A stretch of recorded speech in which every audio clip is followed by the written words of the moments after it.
Putain, il n'y a plus une goutte d'huile. Ok, bon, il n'y a pas d'huile dans le moteur.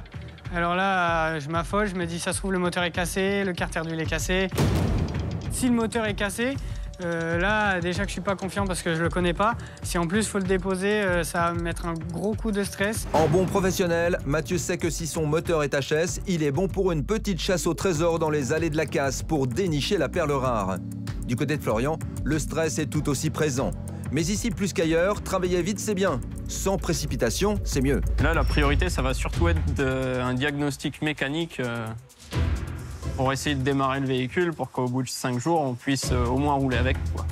Et Florian a raison. Le diagnostic est déterminant pour bien entamer cette semaine de défi. Alors, à vos cahiers, messieurs. Je suis en train de lister toutes les pièces qu'il faut absolument que je trouve, donc soit sur une donneuse, soit sur le parc.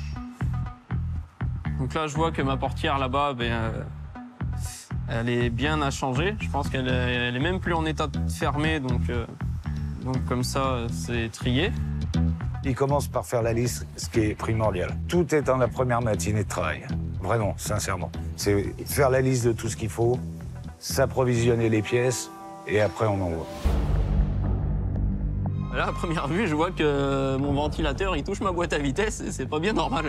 Bah, ça, c'est dû au choc, en fait. La traverse, là, a plié, même fissuré. Puis bah, ça a emmené tous mes radiateurs sur ma boîte à vitesse. S'ils sont venus toucher la boîte à vitesse, c'est que tout le liquide est sorti du radiateur parce qu'il a explosé. Là, il y a du boulot, Pour cette semaine de battle, ce sont 2 citadines qui vont donc se tirer la bourre. La Fiat 500 existe sur le marché depuis 1996. Elle fait son grand retour en 2007 pour célébrer les 50 ans de la marque. Le succès est à nouveau au rendez-vous avec plus de 2 500 000 véhicules vendus.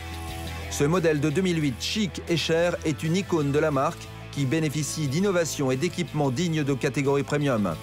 Dès sa commercialisation, elle a su séduire les jeunes cadres sup en quête d'élégance et de vitesse. Un véritable must-have de la citadine. Sa rivale, la Citroën C1, est néanmoins une concurrente directe sur le segment des citadines. Ce modèle est l'un des fleurons de la marque. Au budget plus accessible, ce qui la caractérise, c'est sa robustesse et sa fiabilité.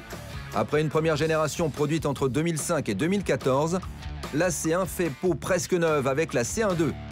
Construite sur le même châssis que sa petite sœur, elle conserve également un moteur 3 cylindres mais plus puissant afin d'être efficace hors de la ville.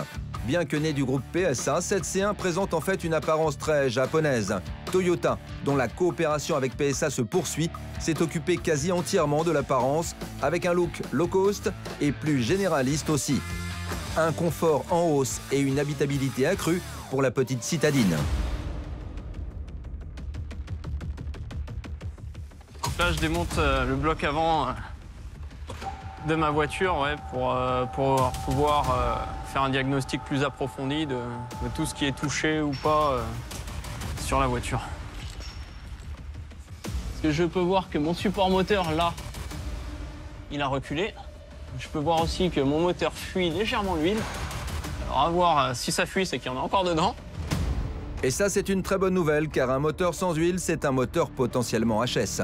Mais pas sûr que cette découverte fasse sourire notre mécano très longtemps, au vu de ce qu'il attend au niveau des roues. Mon flexible de frein, il est coupé. Et également que ma conduite rigide de freinage est sectionnée ici. Alors quand je vois la liste que je dresse de pièces à remplacer, plus elle s'allonge, plus je commence à m'inquiéter sur le temps imparti pour les réparations. Et effectivement, ça reste un gros challenge. Et si nos 2 challengers tirent la tronche, c'est à cause de Maxime Richaud, le taulier de cette casse XXL. C'est lui qui leur a attribué ces épaves qu'il connaît toutes par cœur. Panne, diagnostic, origine, il est incollable sur leur historique grâce à ses documents d'expertise qui ne le quittent jamais. Ouais, alors qu'est-ce que tu nous as trouvé? Alors on va commencer par la C1. On t'a vu, gros choc avant. Ouais. Sur ce véhicule-là, on a les airbags, toute la face avant qui sont HS. C'est une jeune maman et elle avait son fils à l'arrière du véhicule. Ouais. Et son fils, il avait une balle de tennis. Il jouait avec. La balle est venue glisser et se loger derrière la pédale de frein. Bon, on était en centre-ville, il y avait un camion qui était arrêté au feu rouge. Et boum. Boum, elle est rentrée dans le camion. L'histoire se finit bien quand même. Et la maman et le jeune fils ont été un peu secoués, mais ils vont bien. Mais quand même, la moralité, c'est il ne faut pas jouer avec une balle de tennis dans une bagnole. Ok, donc pour la C1, le diag se confirme. Face avant, train avant, support moteur ou encore système de freinage, la liste s'allonge lentement mais sûrement pour Florian.